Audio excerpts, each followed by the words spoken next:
Hello and welcome to Creatives in Focus, the podcast where we share real conversations with creatives and founders who are passionate about impact and change. I am Victoria Bola Okerinde, your host. On this podcast, we discuss the journey to excellence and creating for impact. This is episode 25. I have been away on an extended break. I am really sorry. I did not give prior notice, but I'm really glad to be back sharing some amazing and inspiring conversations with you. I've actually been very, very active on Instagram, sharing some inspirational posts and useful tips to help creatives and individuals and business owners. And for the month of September, I was also interviewing over Instagram Live creators and change makers, and we had a special student and graduate edition, and that was really, really amazing. Just spending some time talking to and learning from young individual students who are really doing amazing things. And like I said, I'm really happy to be back on the airwaves. And yeah, just excited to share and listen to some amazing individuals and tell their stories and their passions for change. This week, I had the pleasure to speak to Nicole Ocran. Nicole is the founder of the Creator Union UK. She is a style blogger and a podcast host on the Mixed Up podcast. Nicole has a passion for intersectional feminism, politics, diversity, and equality. She has exercised this passion on multiple levels, and in particular through the Creator Union UK platform. And I must say, it is the first of its kind. I'm really excited to see it grow. The Creator Union UK actually represents workers in the influencer, blogger, and digital content creator space.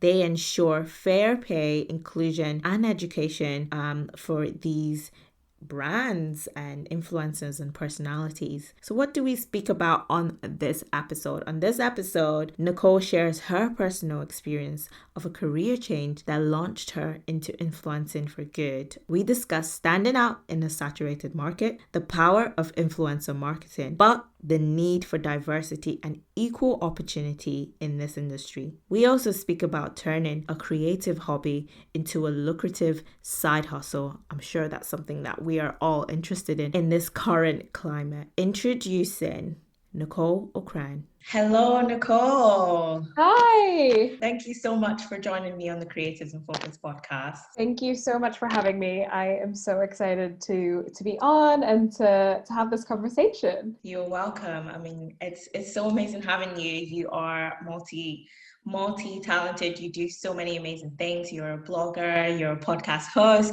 and you are the founder of the Creator Union. Amazing. Yes. Thank you so much. You're welcome. I mean, for us starting up, we're just starting up starting up the podcast episodes again after a short break. So I think you're like just the perfect host to have, because at the moment, you know, you're welcome. At the moment, we're all at home, and it's given us a little bit of time to be creative, to do more things that we wanted to do. And we've actually seen a rise in like people becoming influencers and taking their craft and things online. So we'll kind of speak a little bit about the influencer world. Yes, exactly. Yeah, we'll get into that. That'll be fun. So just to start off, can you please introduce and let us know a little bit about your creative journey and how you got to work, what you're doing now? Of course. So I'm originally from the US. I moved to London 10 years ago now, which is crazy to me now to think about. So back in 2010.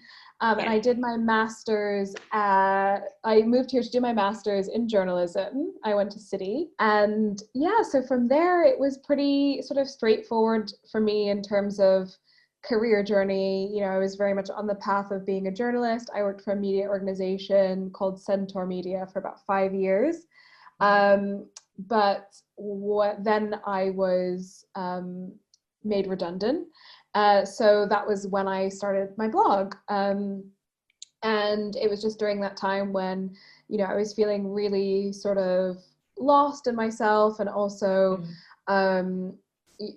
questioning what I had tried to do within work. And, I think the issue, there's so much, redundancy is such a complex thing, but like it affects you mentally and emotionally, and you kind of feel like you're kind of back at square one. So you're kind of like, okay, how can I pull myself out of this, and like what are the ways in which I can be creative again? So that for me was why I started my blog. I wanted to felt like I had a purpose, and I had a reason to get up every morning and like create content and write, which are the things I like doing. So that was great. And then from there, I actually transitioned into working in influencer marketing. So I started working for a beauty brand called Coco and Eve, again, keeping my blog going as well at the same time, and doing influencer marketing for them. So working on the other side of influencer work and content creation. So and then from there, I worked at Disney. And then my last job that I had before going full-time freelance was with Stylist magazine, again working on their sort of talent campaigns and influencer marketing work. So that's basically been my journey up until now. Wow, amazing. I mean, I really like how you mentioned that kind of split in between, you work in the corporate world, working in more, Yes.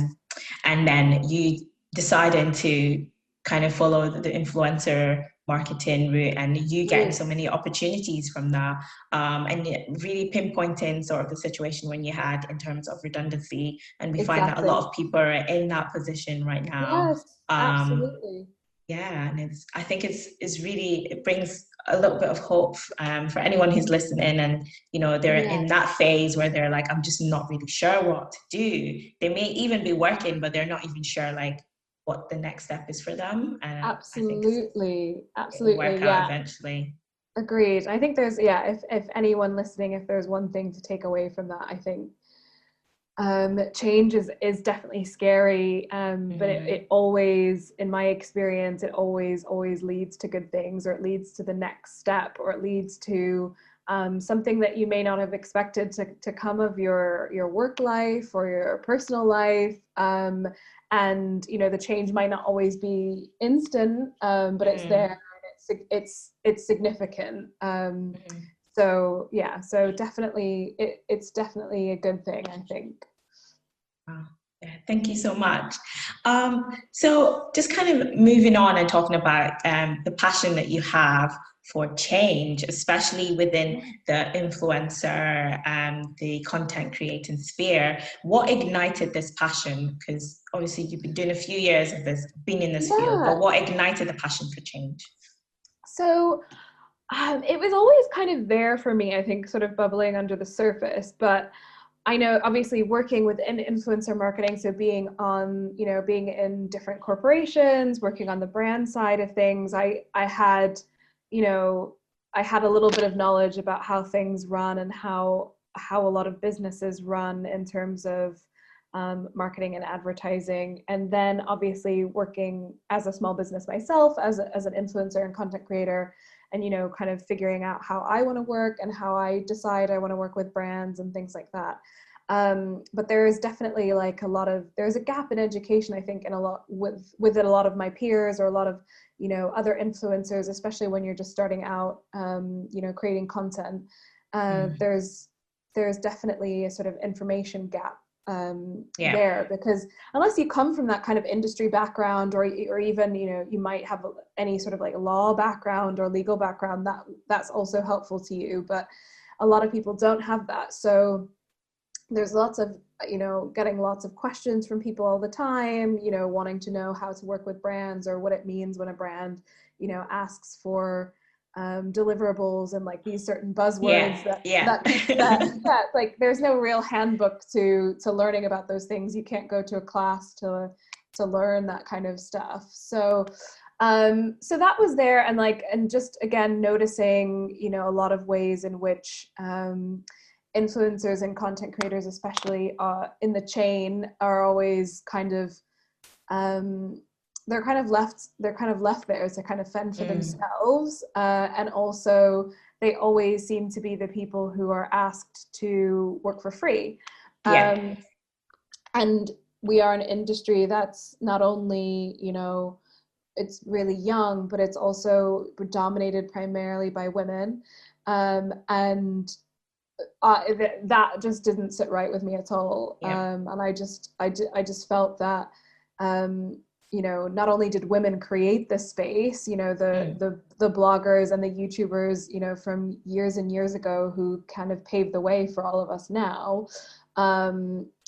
Like, so women started it and then are now also somehow still being left behind. So that was kind of part of my reasoning for wanting to get something together and really advocate for a change and make sure people are being paid for the work that they do, especially now, especially in the times of, you know, COVID and during the Black Lives Matter movement. Coins. Yeah, exactly. We need our coins, and it's taught us, you know, a lot about what is important, and also like who is benefiting and who isn't. So so for me that was the most important thing. Thank you so much. I mean, you've covered quite a lot of things, and for some people who are actually not aware of the work that goes on behind the screen of, you know, the influencer world, there is quite a lot of you know, a lot of negotiations, a lot of talking with brands, ensuring that, you know, you fit into the picture of what they want, and that it takes a lot of effort, it takes a lot of work to even produce one picture or you know, a video. And definitely, I think it is important that influencers do get the right pay, content creators get the pay, the recognition, the chances for opportunities, equal chances for opportunities as well. Thank you. And kind of just expanding on your passion for change, you've actually kind of really walked in this passion, and now you have birthed the Creator Union UK. So can you kind of expand on the vision behind this and what Creator Union UK offers to its members? Absolutely. So the overall vision for the union is a space for influencers, content creators across all platforms, you know, whether that's Instagram, your self-hosted blog, your YouTube channel, your podcast, your TikTok, like anything and everything under the sun in terms of content creation. A place for all of us to have a central hub of information that has everything that you need in terms of working in this industry. So that could be, you know, community. It is a creation of a community offering help and advice on a number of issues. You know, it's a space to network. We are here to advocate for, you know, better working conditions for ourselves, like for ourselves as freelancers, and for ourselves as, you know, small businesses, because that's what we are. And I think the overall vision is to empower, you know, us as influencers, as content creators, to advocate for ourselves and ask for, you know, the appropriate pay that we are owed, and us as a union body to be able to support that. So going on to like what we will be able to offer members, we'll be able to offer like legal advice on contracts, support, legal support on chasing late payments and other things that be available to all paid union members. Going to be able to offer, you know, template contracts as well, because so many of us work, you know, just over email negotiations with no actual written and signed contracts. And that's an added layer of protection for not only the brand, but obviously, of course, us as influencers and content creators as well. So yeah, advice on pricing, any guidance on best practice. You know, obviously, you know, we are here in the UK, so we work to what the ASA and the CAP code advise. And yeah, so we want to be able to, again, also work with other industry leaders and professionals to be able to make this space as professional as possible and as balanced as possible for all of us, because it's an industry that is worth millions, and it's something that we want to see continue, you know, and we Definitely. want to see it, you know, in every iteration. So us being able to support each other in that sense, I think is the most important thing, to make sure that, yeah, we're all getting paid and we all are working in an industry that's stable. Yeah, definitely. Definitely. Wow, amazing. I mean, I believe from my research, I believe this is the first union of its Yes, kind. yes, Yeah. it is. And I think there's a similar, there's one in the US as well, but I Okay. don't know how. I think we both kind of like launched at the same time, like not knowing each Oh, other. okay. Yeah, so it was like clearly on people's minds, Yeah. which was quite funny. But yeah, so I think, but yes, definitely the first two of its kind for sure. Amazing. Well, congratulations. Honestly, I think, Thanks. I mean, you provide so much like help and insight in terms, like I picked up on the legal advice because I know that's something that can be quite daunting Yes, just for it's very anyone in daunting. general. But I Yeah, mean, exactly. if, for someone who doesn't have a background and perhaps they're just up and coming and, a lot of brands are Yeah, working to work with them, it's very important to have that knowledge and to protect yourself as well.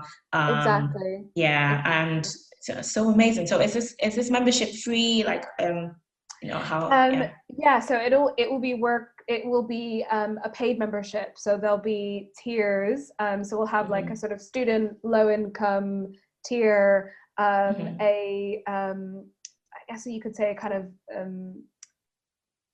if this is kind of like your side hustle type of thing. So there's like a tiered payment for that. Like if you don't Hmm. need a lot of the other support, or if it's like your full-time thing and so you want to pay in full. We've not Hmm. decided on price brackets yet, but we've surveyed we've been surveying influencers and content creators on like the type of pricing that they'd be open to. And again, obviously, we'll also be providing other like, you know, advice on reading contracts and other things. Those will be free resources that are available to people who aren't Amazing. in the space, because again, we just want to make sure that as many people as possible know, you know, are armed with the knowledge that they need to be able to yeah, negotiate better terms for themselves, and also just know what they're getting into in terms of contracts with brands, if that's where you're at, again, as an influencer or as a content creator. Wow, amazing. Wow. I think, it's good to have, the options as well in terms of Yeah, accessibility, because people are at different levels. And I think it's great to exactly. have that, to ensure that, you're getting in a wide range and supporting as many people as possible. Yeah. Thank you. So let's go back to the influencer world, Yes. and let's talk about what the common challenges are that influencers and Yes. digital creators face, because I mean, Oh in yeah. some ways, a lot of us are content creators, whether it be for Yeah. your business that is not even like an influencer business, or you are actually like a public figure or an influencer. It's all content creation. But from your Exactly. experience, for your many years of being, working in the industry, what are the common challenges that influencers face? Oh yes, I mean there's so many, and I think like, I mean, like in any job, you know, things are so multi-layered. So in terms of, you know, actual the output, obviously, which is the content, is again, it's as much as it's exciting and as much as it's, you know, fun and we get to be creative, it is work, like you say. And you know, Yeah. people think that, you know, an image is just, it's just that because you've just looked at it and it's over, that's kind of that's as almost as how fast you can consume that image is how fast it Yeah. was created. Yeah. When it isn't. And again, especially with things like now, like TikTok and Reels, like those things take a lot of time Mm, and a lot of work. Podcasting, recording, yeah, editing, uploading, definitely. scheduling, all of that takes so much time, work, Mm, energy. So that's something. And then I guess alongside of that, which is primarily what we're trying to tackle with the union, is, you know, the main issues are obviously brands approaching you to work for free, or mm. working for small amounts of product, or just product in general, which none of us can use to pay our bills of any kind. I wish we could. If I could pay my Yep. bills in, you know, makeup or clothes or skincare or something, then that would be great. But yeah, so jokes aside, obviously there's also like working without any contracts or working to, you know, unrealistic turnaround times with no time to negotiate. So there's a lot, you feel a lot of pressure. Yeah. And again, so COVID in particular has been a real stressor for that. So again, so people will approach you saying, you know, oh, we want to send you this, like, and we need to reshoot our entire marketing campaign because we're all working from home. And then you're like, oh, okay, like, what is the fee for this? And people suddenly have no fee. For an entire marketing campaign. For an entire campaign, exactly. And the person emailing you is, you know, still getting paid their full salary, of course. So there's that. And then again, there's also just, you know, having our own copyrighted content used without permission or any payment in various ways, whether that's in print or online, editorially or commercially. So, you know, again, this is another way that a lot of us tend to lose out. I think so much around this space in particular is, you know, brands, agencies, media organizations feeling like you should just be grateful to have the exposure. That they're contacting you, Yeah, exactly. And, you know, yeah, that they're reaching out to you, that, you know, you're getting exposure to their audiences, when in reality, I think a lot of the times people don't like to admit this, but most of us spend all of our time on social media, and that is why, you know, influencers and content creators are able to thrive in this way. So yeah, and then again, you know, back to pay, you know, there's been strong evidence, you know, highlighted by the influencer pay gap page on Instagram, that there is a huge ethnicity pay gap between, you know, Black influencers, Asian influencers, Muslim influencers, LGBTQ plus influencers, like all being paid significantly less than their white counterparts, primarily because none of us speak to each other, or people feel like they don't know what to ask, or they're not asking questions. And it's across all intersections of age as well, you know, disability, religion, all of it. So the pay is less, and the opportunities, especially the opportunities available for those groups, are significantly less. And it's a huge problem. Thank you. Yeah, I mean, yeah, you're definitely right. You've covered quite a lot of the challenges, and I'm sure a lot of people are like, wow, I didn't realize, like, didn't realize there was so many things. Like, but yeah, just picking on the opportunities and, you know, the representation in marketing campaigns as well, giving them the opportunities to really shine and show their work and their creativity. I think there's definitely there has been progress, but definitely there needs to be a bit more progress in that field. Thank you. So I mean, as as an influencer, content creator, business owner, you have quite a lot of experience. Obviously, you're a podcaster, and you've been blogging for many years. So can you give us a bit of advice on how you can stand out in an oversaturated sphere? So the fashion blogging, fashion style blogging world is saturated. Yes. Podcasting, everyone's trying to jump on it. How do you stand out? Oh, it's such a hard question, I think, because as well, no one likes this answer, because the answer is always about knowing who you are. And I think it sounds very like woo, or it sounds like really cliche, but I think so much of this space, like we've mentioned before, is so it's so visual, and people love to we love to know what other people are doing, so we're very distracted by, you know, noise. It's really easy to get distracted or be like, oh, this person has a fashion blog, like I want a fashion blog too, or I want a beauty blog too, and they're doing a podcast on this, like I should have done that.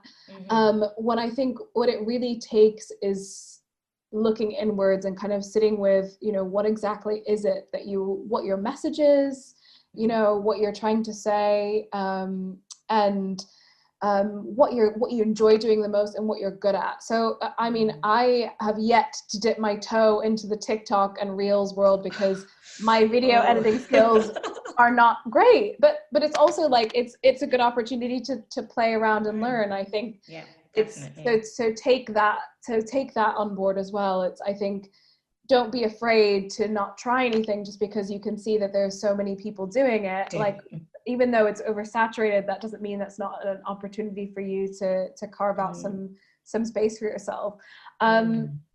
But also listen to, you know, if you do have an audience, or, you know, it doesn't necessarily have to be, you know, on Instagram or, you know, on social media. Like, it could be your friends and your family. Like, what do people tell you? What do people comment on about you? And what do people tell you that you're good at? And kind of lean into that and see where those because those answers are there in places oftentimes we're not really looking. So it's about that, and sort of staying true to, you know, you and your goals, and what exactly, you know, you want your online space or your online your platform to look like.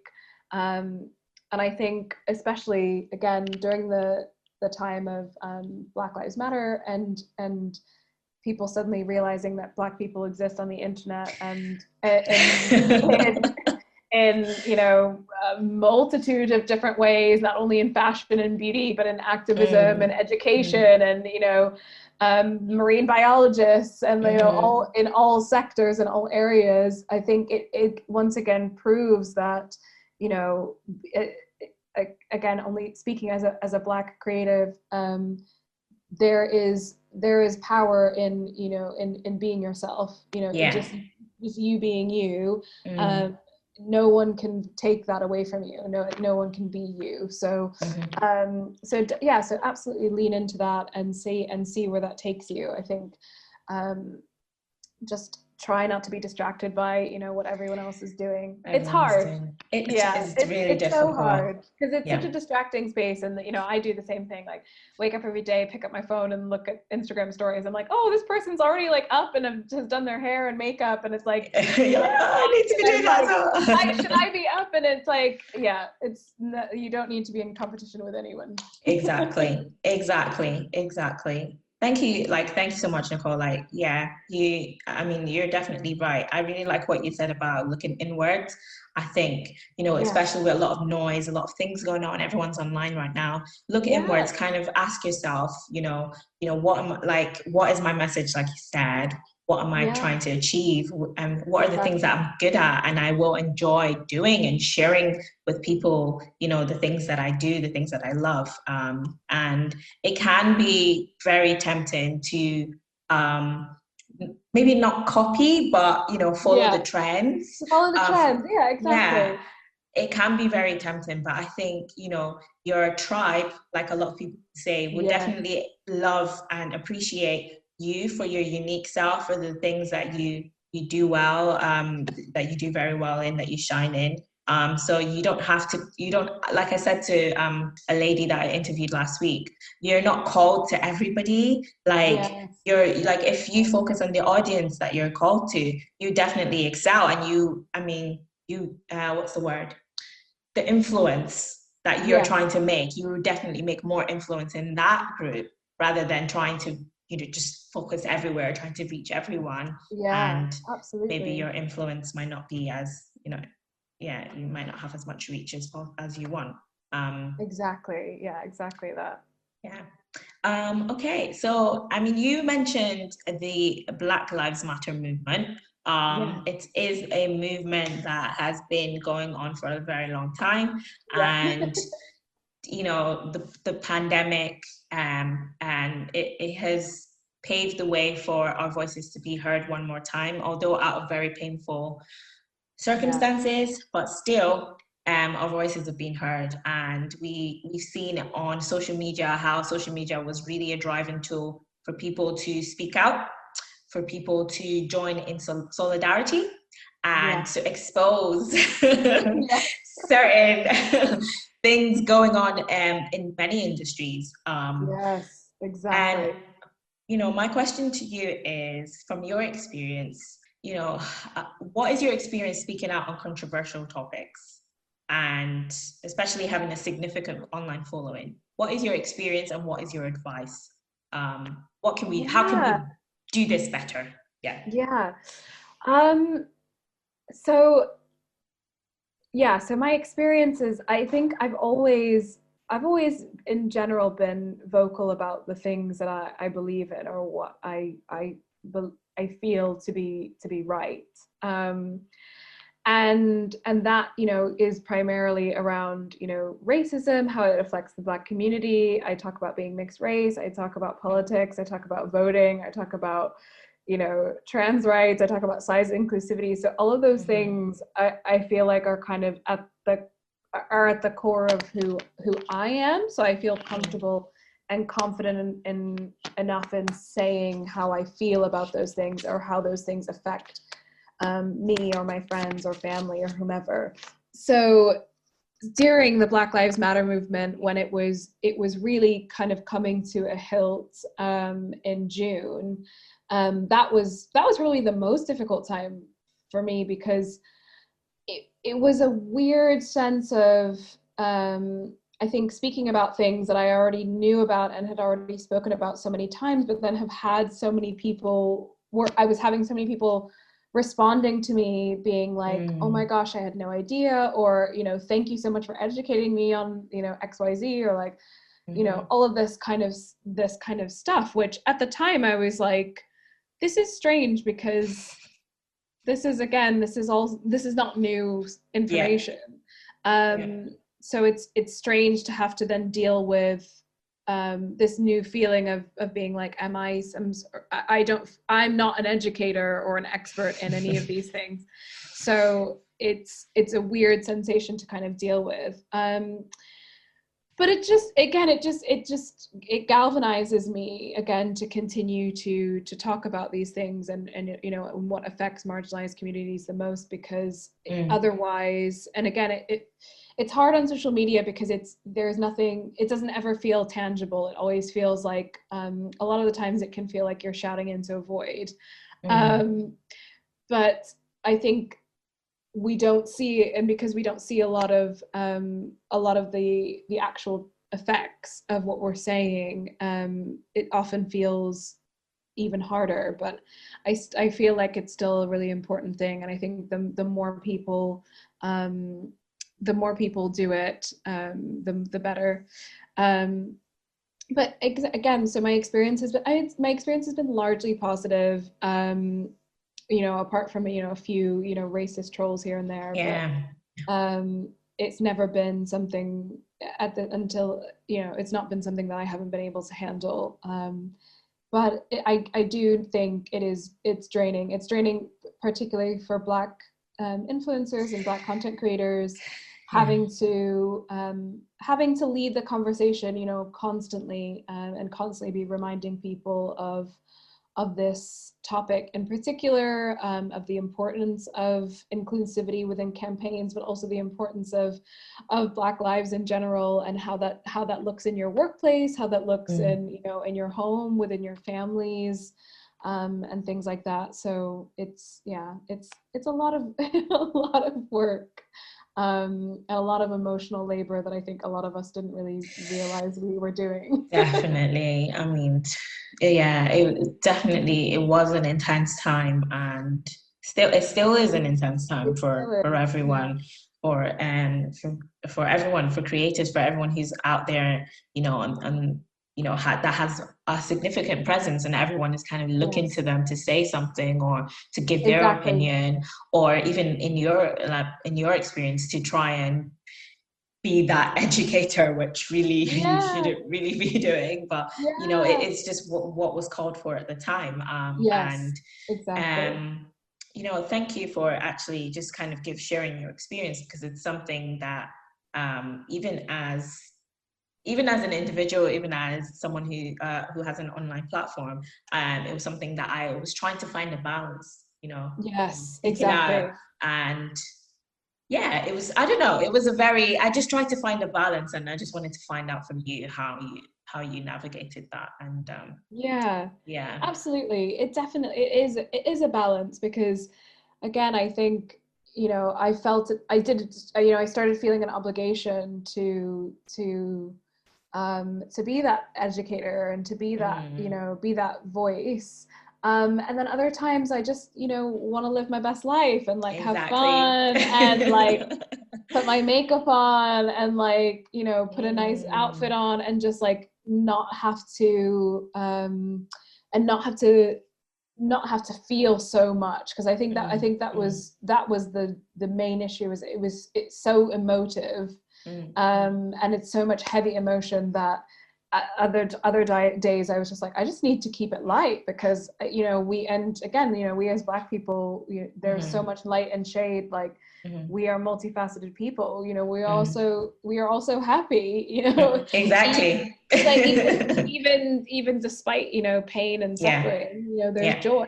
So so it's important, again, for me to show that as well, and show on my Instagram and my my page that when you come on there, that you see this woman who is enjoying life and having a good time. Exactly. Yeah. Thank you. Amazing. Thank you so much for that insight. It's just, I don't know, it's just nice to hear how people are navigating that and finding a balance. And I don't think there's any right way as an influencer or as someone who has unpleasant to show up for the Black Lives Matter movement. I think trying and speaking up when you can, how you can, ensuring that the information that you're sharing is accurate, obviously. Exactly. I think those are the key things. And just keep spreading the message. Fantastic. Thank you. So I'm gonna ask again another question concerning sort of the influencer world, because I know a lot of people will be like, oh my God, I want to know, they just want a lot of information and how to improve. And so what advice do you have for content creators and creatives, or influencers who are looking to transition from a creative hobby into a more lucrative side hustle? Because great. a lot of influencers, a lot of content creators start off just posting stuff online. They're not getting any money for it. But how do you transition into that? Yes, that's the ultimate question, isn't it? I think so I guess for context, because that's I feel like that's probably the most valuable for everyone. So I obviously I always had a full-time job, and I worked up until my recent freelance career. So that was March of this year. So I'm only just gone full-time freelance. I've only just been able to start being able to earn money. And not that I wasn't earning money, but earning enough money. earning enough money to... There's a difference. Yeah, exactly. There is a difference. And I think that's the most important thing. So it depends on what you think is lucrative, first of all, but also, so just something to be aware of, because, my idea of a lot of money versus someone else's could be different, but, enough that I could, pay my bills and it be okay, and I can continue, each month. So that was only just from March of this year. So before then, I started earning money from my blog or my Instagrams primarily back in, I want to say 2018. 2018. So earning money, here and there for different jobs for about like 2 years. And I had started my blog back in 2016, 2015, one of those times. So just so be aware, I think, of timelines. And one thing I would say is it's not something to go into thinking it's not a get rich quick scheme, because you're not. It may look like it. It may look like it when everyone else is buying houses and everyone, because we get distracted by the flex, and like the flex looks good, and we all think that that's what everybody's experience is, and it's not. So don't expect to be making money quickly, but because it's your side hustle, it's great. It's a great opportunity for you to have fun, and you can cultivate your audience in this really authentic way, to your aesthetic, to your vision, whether it's fashion or beauty or interiors or, cooking or, what have you. There's so much opportunity there, and you just have to know what you want to come out of it. So if you, for example, if your goal is to be working with brands, then you need to be creating the kind of content that brands will want to pay you for. So just have a look at your, you know, your aesthetic, your images, your video, if that's how you do it, your blogs, if blogging is your thing, your words and your pictures, and see, you know, would you pay you for that? So that's kind of like my main bit of advice. And it's always about that. It's always about, you know, have the high quality, high caliber content, and also showing up consistently, like, and by consistently, and by consistently, you know, I don't mean, you know, once a month or not even once every 2 weeks, but it has to be daily. That's just the nature of the space. So maybe you want to grow your account first before you start approaching brands, and that again is always down to being consistent and people knowing that you're there, and and being able to see you and being visible online. So, definitely. So that's when you've done that and it's, you know, really well received by brands, and you'll be able to start pitching yourself out, and, you know, there's so much more opportunity for working together. And also, it doesn't necessarily have to be about, you know, starting off working with brands. Like, you can create your own products as well. Exactly. Like, there's so many create your own opportunities. Exactly. There's so many other ways. But it's obviously, you know, prioritizing what is important to you, in terms of how you want to make that money. And again, if it's brands, it will look one way. If it's, you know, your own personal products, it's going to look another way. But obviously, more than anything, I think we all agree that, you know, having beautiful content, having aesthetically pleasing content that stands out is obviously key. So just some things to bear in mind for sure. Wow, amazing. Thank you. You've provided a lot of insight, especially the point that you mentioned about producing the content that, you know, brands would want to pay for.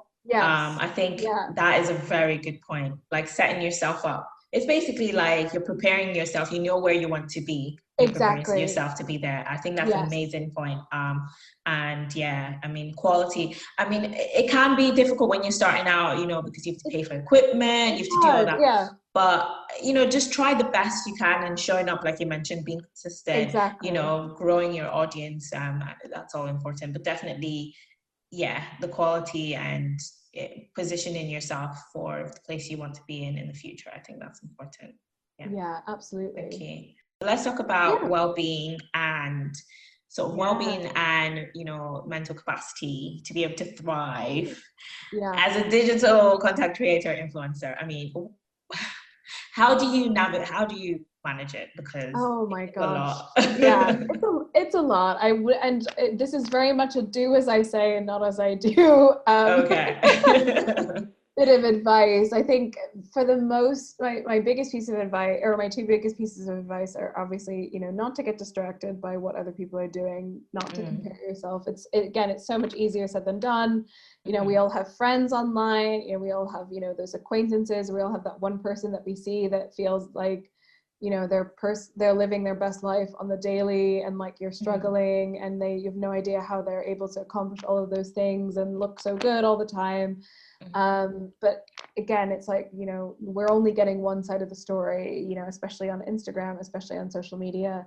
We're only seeing one thing. So bear that in mind, I think, when it comes to looking after, you know, safeguarding your own mental health and your own your well-being. But also, you know, you've got to, especially when it comes to creativity, and, you know, if you're creating content regularly online, you've got to give yourself breaks from social media, like, and it could look like, you know, it could be as severe as, you know, taking, you know, it could be like as simple as, you know, you're on the weekends, you're not on, or, you know, you're not looking at your phone, or you leave your phone at home, you know, when you're going out to you know, when you're going out to eat, or when you're going to, you know, the supermarket or whatever. And or it could be like, you need to take a month off, and really, you know, recalibrate and rest, and, you know, be able to read books, you know, watch a movie without scrolling through your phone. Like, these are all things that I am very guilty of doing. So so again, it's really kind of, it's just kind of honing in on, again, on what it exactly is that you need, because I'm very much someone who, I love being on social media. I think it's done nothing but benefit my life in so many ways, but also at the same time, I know that I feel a lot of pressure regularly to be on there and to be seen. And I feel like it affects me a lot more than I know. So just give yourself breaks enough so that you don't have a breakdown, basically. Yes. Is my main advice. Especially during this time, because we have nowhere to go, so we're always online. Always. Especially in the beginning of lockdown, there was just so much, especially in the beginning, so much content. Everybody was going live, like, you know, everyone's and it was going live. should I be going live? Like, everybody's going live. This is, you know, everybody's on there right now. I need to be doing the webinars, and my days. It was a lot. It was a lot. It was a lot. But I mean, yeah, I fully agree with what you said. And I also, I'm really guilty of this. Well, not guilty. I think it's a good thing. I also took a month off in August. August was my month off in terms of just content creating on my personal brand platform. And it really benefited me so much, because I feel like I've come back with quite a lot of like a refined vision. Exactly. I feel refreshed, and I would suggest it to anyone who has a presence online. Just take a break. Exactly. And it doesn't have to be, sometimes it doesn't have to be a full break, but a full break is good. I didn't take a full break. I just decided not to create content in terms of posting it on my feed. But I was in my stories just sharing like tips and just what I was doing. And exactly. Really helped. And that's so true. And it could be baby steps. So like, I think especially, you know, our feed, we feel a lot of pressure with the feed. So maybe stories is better, and you can just, you know, be showing your behind the scenes, being very casual, doing your makeup, or, you know, showing you putting looks together, or like even just showing how your day is going and how you work from home. And keep it really simple and light, and you don't have to feel pressure to create content and, you know, come up with captions and get your hashtags ready. Oh gosh. Exactly. So give yourself at least a little bit of a break. Yeah, definitely. Thank you. Okay, so we just have a few more questions, but let's talk about the opportunities that the pandemic has provided for, you know, current and aspiring content creators. Like, what opportunity is there during this time? Because I'm sure a lot of people are just like, you know, there's so much going on. How do I, like we said, how do I stand out, or how do I find opportunities? So if you could just give a bit of insight into that. Oh my gosh. Yeah, absolutely. So for me, again, you know, one of the main opportunities that, you know, I kind of tapped into was my own podcast. It's called Mixed Up. And it's all about, you know, mixed race identities, and, you know, and from across, you know, different races and ethnicities. And it's for everybody. But it was only during this time that allowed, you know, myself and my co-host to be able to actually sit down and record with each other, because we were already at home. We could just easily come on and start recording, and it gave us the even though it was part of our plan, we kept putting it off for so long that we were finally just like forced into it. So I think that's been for the pandemic, it's definitely an opportunity for you to, again, just really kind of get to know yourself a lot better, and figure out what exactly it is that you want to do, and, you know, how you see yourself as a creative, how you see yourself as a business owner, and what that looks like. So for me, it was like always, you know, podcast is always part of the plan. You know, right now I'm also focusing a lot on, you know, my writing, and, you know, getting back into that and seeing what that's going to look like, you know, whether it is, you know, going back into a bit of, you know, journalism, or, you know, pitching to publications and other things like that. But this time, you know, being at home, being, you know, in your own space is an opportunity for you to get to know yourself a lot better, and prioritize those things. Definitely.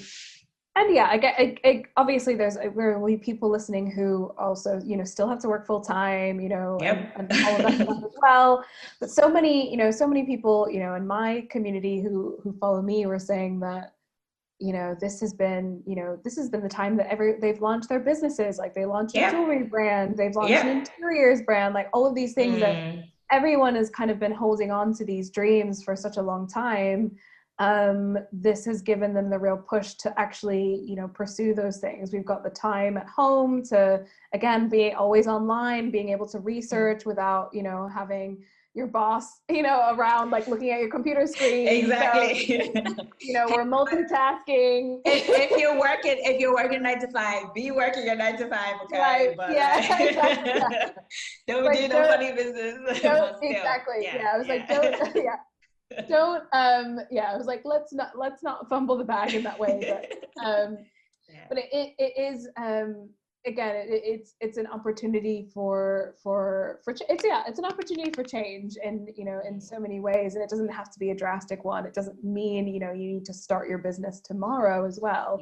But it maybe it's you're coming up with your business plan in the evenings, or you're coming up with you're doing your brainstorming sessions for ideas, and in terms of what you want to do. So there's such a wide range of opportunities available at the moment. It's just give yourself a bit of space to be able to actually to jump in and do that. So, like, I'm someone who juggles quite a few things. And you do find that influencers are, like you mentioned, they have started a business and they're working full time and they're doing influencing and they're doing this, doing that.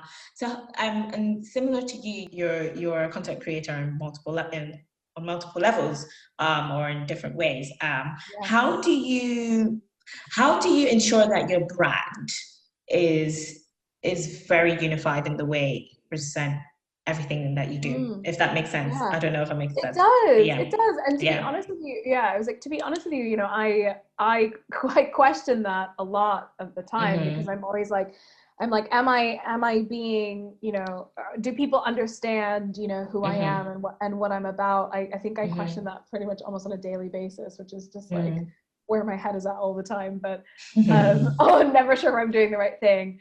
I recently signed to management as well, which has definitely helped. Amazing. They've been able to kind of help sort of steer me, streamline, and take a little bit off me so that I'm also able to think of those things. But I think in general, my because my brand, so to speak, is very much focused around me.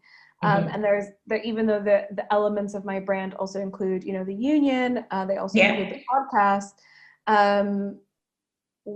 The people who know me and have followed me personally know that that's also things those are also facets of my brand that I have.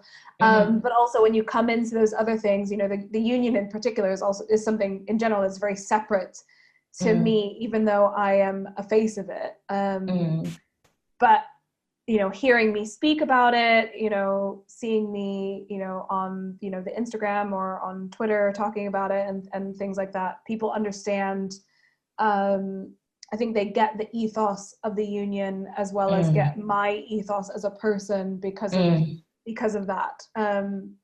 So, and the same for Mixed Up, the same for the podcast. Like, even though I don't necessarily talk about me being mixed race, on my own Instagram all day, every day, you just know that about me from the fact that I do the podcast, and you just know that is, just from me being me, that is part of it. Exactly. So I think in general, in terms of branding, I think so many of us I think a lot of us get scared about personal brands versus creating other businesses, or being tied, as a business owner to your brand and other things like that. But there are ways to make that work. There are ways to make that work for you in the way that feels comfortable. And I think comfortable, exactly. Yeah, I think because I'm comfortable in myself and and the messages that I'm trying to send with what I do. I find it easy, and I feel like it fits in together seamlessly. Whereas I guess for other things it might be trickier. So yeah. Well, thank you so much. I mean, that's helped me a lot. And I'm sure Yes. it will help Oh, yeah. anyone who listens and who's juggling multiple things at the same time. Thank you. So just some final words. What general advice do you have for creatives, influencers, content creators? What advice do you want to leave us with?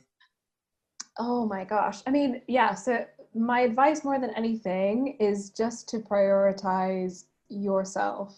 So, and that could look different for everybody, but again, it's not about again, so prioritize yourself, but also prioritize your why. Like, why are you doing this, and what exactly is it that you are trying to achieve? What's the message you're trying to send? What's the message you're trying to send?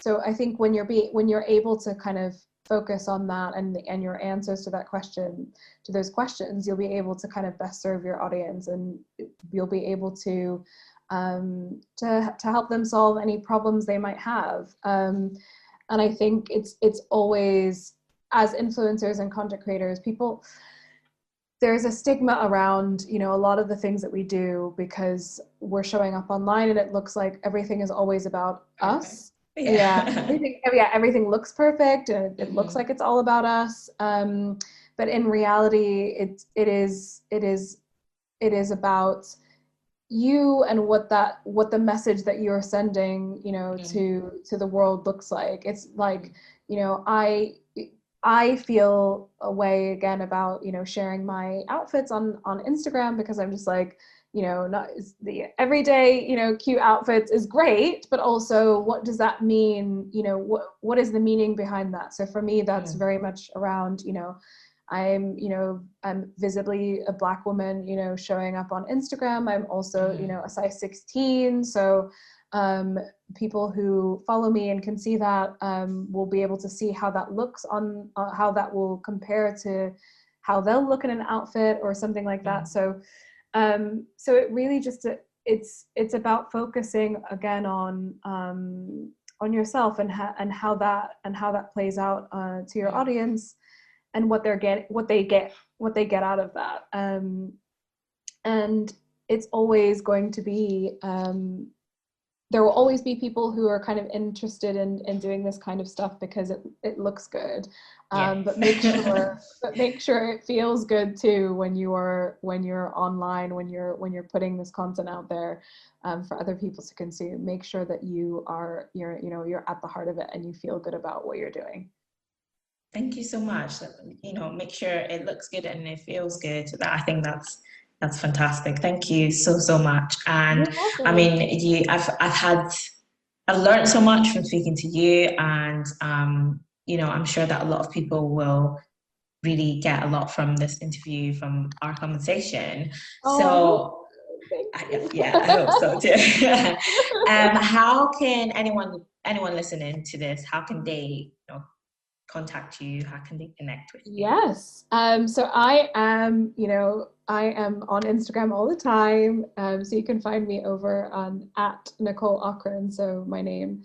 And I'm also over at the Mixed Up Podcast Instagram, which is at mixedup.podcast on Instagram, as well as the Creator Union as well. We've got a website. It's thecreatorunion.com. We've also got an Instagram, which is at the Creator Union UK, and we're on Twitter as well as at the Creator Union. So pretty much anywhere and everywhere on social media, you can find me.